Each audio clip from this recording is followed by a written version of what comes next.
दोस्तों, स्वागत है आप सभी का एक बार फिर से आपके अपने चैनल बेबी कनाडा स्टॉक्स में दिल से। अगर आप चैनल में नए हैं तो चैनल को सब्सक्राइब कीजिए, साथ में ऑल नोटिफिकेशन बेल को क्लिक करना ना भूलना ताकि कोई अपडेट आपसे मिस ना हो सके।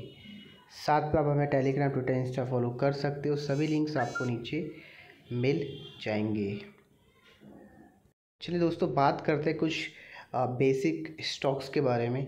ठीक है, जैसे A2Z इंफ्रा शेयर के बारे में बात कर लेते हैं, रिलायंस IRCTC के बारे में बात कर लेते हैं, रिलायंस के बारे में बात कर लेते हैं, कोलपाल के बारे में बात कर लेते हैं एंड IRFC और RVNL शेयर के बारे में बात कर लेते हैं कि इन सभी स्टॉक्स में हमारी नेक्स्ट स्ट्रेटजी क्या होनी चाहिए, क्या प्रोजेक्शन बन रहा है।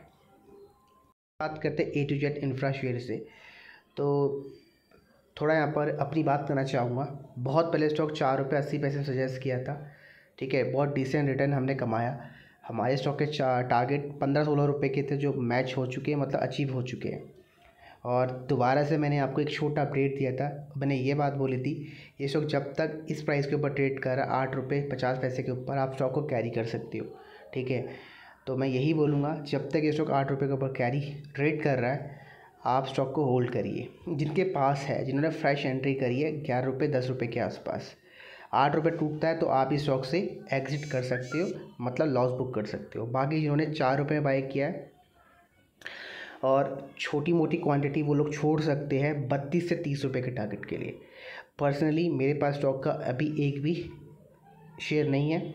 मैंने इसमें 2 बार ट्रेड किया था और दोनों बार मुझे प्रॉफिट हुआ और मैंने एग्जिट कर दिया। ठीक है, अगर आप थोड़ा लंबे समय के लिए इंतज़ार कर सकती हो, पेशेंस है, तो आप डेफिनेटली 30 से 32 रुपये के टारगेट के लिए सोचना। लेकिन 8 रुपये नीचे अगर जाता है तो स्टॉक से एग्जिट कर लेना, शॉर्ट टर्म लॉन्ग टर्म दोनों। ठीक है, बाकी अगर बात करते हैं इसमें वॉल्यूम, तो वॉल्यूम थोड़ा लेस आता है स्टॉक में। ठीक, खासकर BSE में। NSE में तो शो होता ही है टेक्निकल ग्लिच के कारण। अब बढ़ते हैं हमारे अगले स्टॉक की तरफ, जिसका नाम है रेल विकास निगम लिमिटेड। तो इस NSE के RVNL शेयर के बारे में बात करें, रेलवे के पेन स्टॉक के बारे में, तो देखो स्टॉक दोबारा 30 रुपये में आ चुका है और 27 रुपये 50 पैसे के भाव में LIC ने 8% की हिस्सेदारी बाय करी है। आपको पता होना चाहिए। तो 27 रुपये 50 पैसे मुझे नहीं लगता कि स्टॉक का टूटने वाला है। तो अगर 27 रुपये 28 रुपये स्टॉक आता है तो डेफिनेटली बाय करना। और स्टॉक को आप 22 रुपये का लॉन्ग टर्म स्टॉप लॉस लगा सकते हो, 22 रुपये का long term stop loss, and you can wait for a target of at least 100 रुपये और 200 रुपये। ठीक है, अब ये रिसर्च कैसे की जाती है मैंने आपको बता रखा है। अगर आप इन्वेस्टमेंट करते हो किसी स्टॉक में तो एटलीस्ट 1:10 के रिस्क रिवॉर्ड रेशियो से किया करो। ठीक है, 1/10 के रेशियो से किया करो इन्वेस्टमेंट। 1 का मतलब यहाँ पर आपका लॉस है और 10 का मतलब आपका रिवॉर्ड है। अब मान के चलो मेरा जो स्टॉक में लॉस है वो 8 रुपये का, अगर आप 27 में बाय करोगे, 28 में बाय करोगे तो आपका 6-7 रुपये 8 रुपये का लॉस है। तो इसके बिहार में आपको कम से कम 80 रुपये का गेन होना चाहिए। इसको बोलता है रिस्क रिवॉर्ड रेशियो। और ये स्टॉक बहुत बार ध्यान रखना, 50-60 रुपये 70 रुपये जाएगा, नीचे गिरेगा, और ये होता है स्टॉक मार्केट में। अगर आप इस इसको बोल सकते हैं करेक्शन को झेल सकते हो तो लॉन्ग टर्म के लिए होल्ड करना। अगर नहीं झेल सकते तो आप फिर क्या करोगे, सपोर्ट रजिस्टेंस में बाय करोगे, जैसे मैं करता हूँ। मैंने स्टॉक को 27-28 में बाय किया था, 45 और 40 रुपये के प्राइस में एग्जिट किया था। अब दोबारा अगर मुझे मिलता है मौका 28-29 रुपये के प्राइस में तो मैं बाय करना पसंद करूँगा। तो आप भी चाहो तो ये स्ट्रैटेजी फॉलो कर सकते हो। वॉल्यूम आप देख सकते हो BSE में काफ़ी अच्छा वॉल्यूम आता है। 5,88,000 शेयर्स लोग लेके गए, 44% की डिलीवरी स्टॉक में उठाई गई है। बात करते हैं IRFC शेयर के बारे में, तो ये स्टॉक पे देखो 19 रुपये का भाव आ चुका है एंड स्टॉक ने जो एक रेजिस्टेंस था, मतलब सपोर्ट एरिया था, वो टूट चुका है। ठीक है, स्टॉक ने नया लो लगाया 19 रुपये 50 पैसे का। तो देखो मैं तो आपको यही बोलूँगा, अभी ये स्टॉक का जो ट्रेंड है बहुत नेगेटिव हो चुका है, सेंटीमेंट नेगेटिव हो चुकी है। तो यहाँ पर आप 2 काम कर सकते हो। अगर आप स्टॉक को एवरेज कर सकते हो तो 15 रुपये 14 रुपये के भाव में एवरेज पक्का करना, अगर मिलता है। ठीक है, पहली बात। अगर स्टॉक आपको नहीं मिलता है, ठीक है, अगर मिलता है तो वेल एंड गुड, नहीं मिलता है तो देखो मैं ये बोलूँगा आप लोगों को कि आप स्टॉक में लॉस काट लो। ठीक है, ये जो लोअर स्टॉक ने लगाया है 1880 के आसपास का लगाया, आई थिंक। अगर ये स्टॉक दोबारा इसको तोड़ता है तो आप स्टॉक से एग्जिट कर सकते हो शॉर्ट टर्म पोजीशन। ठीक है, मैं आपको यही सजेस्ट करूँगा। लॉन्ग टर्म पोजीशन मत करना, शॉर्ट टर्म पोजीशन कर लेना। ठीक है, अगर आपके पास लॉन्ग टर्म पोजीशन भी है तो वो भी कर सकते हो अगर आपको करना है। ठीक है। बाकी अगर आपको दोनों नहीं करनी है तो आप स्टॉक पर ट्रेडिंग कर सकते हो। जो क्लास 50 में मैंने सेटअप बताया आप लोगों को, वो आप स्टॉक में अप्लाई करना। इतनी गारंटी देता हूँ, अगर स्टॉक का 16 रुपये आता है तो आपका 3 रुपये का लॉस होने वाला है ऑन योर क्वांटिटी। वही आप लॉस रिकवर कर लोगे वो सेटअप अप्लाई करके, क्योंकि वो सेटअप ही आपका बेयरिश मार्केट का है। मतलब स्टॉक अगर नीचे जाता है तो आपको डबल मुनाफा होता है, और 3 की जगह पता आपको 6 रुपये का प्रॉफिट हो जाए, तो आप वो सेटअप यूज़ कर सकते हो। मैसेज कर देना, मेरे इंस्टाग्राम पेज पे VR स्टॉक्स करके है, मैं डेफिनेटली आपको रिप्लाई कर दूँगा।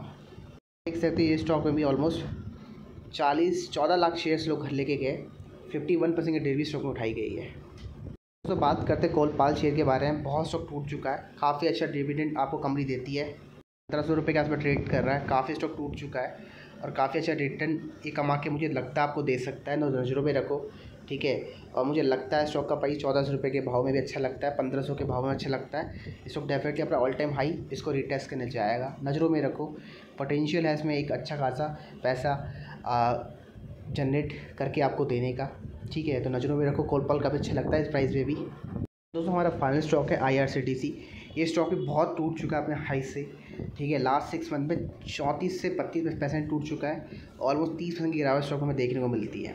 तो अभी स्टॉक में क्या करना चाहिए? देखो, हम सभी को पता है कि प्री स्प्लिट स्टॉक में काफ़ी अच्छा हमें एक तेज़ी देखने को मिली थी। तो ये नॉर्मल सी बात है कि जो भी स्टॉक भागता है वो नीचे की तरफ गिरता है, ये नॉर्मल सी बात है। लेकिन स्टॉक का जो गिरने का प्रोसीजर है, तरीका है ना, वो बहुत स्लो है, मतलब बहुत धीरे धीरे करके नीचे गिर रहा है। तो ये बहुत जल्द यहाँ से ऊपर भी जाएगा। तो यहीं स्टॉक को आप चाहो तो एक्यूमुलेट करना स्टार्ट कर सकते हो, ठीक है। प्रॉपर मनी मैनेजमेंट, या फिर आप प्रॉपर जो क्लास 50 का मैंने सेटअप बताया ट्रेडिंग का, उसको अप्लाई कर सकते हो स्टॉक में।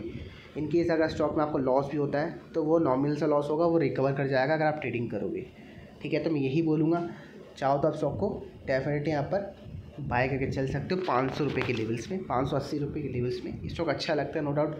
मोनोपोली शेयर है, अच्छा खासा बिजनेस है कंपनी का, ठीक है। सिर्फ रेलवे से कंपनी का बिजनेस नहीं आता, ठीक है। पानी है इसका, कैटरिंग सर्विसेज है, तो मतलब बहुत सारी मल्टीपल सोर्स में इनकम है। साथ में ऑनलाइन टिकट बुकिंग है, वो भी काफ़ी अच्छा इसको पैसा कमा के दे रही है। तो मैं यही बोलूँगा आप लोगों को, डेफिनेटली स्टॉक को आप चाहो तो अपने रडार में रख सकते हो। करते हैं वॉल्यूम एनालिसिस की, तो आप लोग देख सकते हैं जुलाई 8 को स्टॉक में ऑलमोस्ट 16 लाख शेयर्स यहाँ पर ट्रेड किए गए थे। उसमें से 4 लाख शेयर लोग घर लेके गए, 29% की डिलीवरी स्टॉक पर उठाई गई है, ठीक है। तो आशा करता हूँ सभी क्वेश्चन के आपको आंसर मिलेंगे। इस वीडियो को यहीं समाप्त करता हूँ, और बाकी मिलते हैं आपको अपने अगले ऐसे इन्फॉर्मेशन वाले वीडियोज़ में।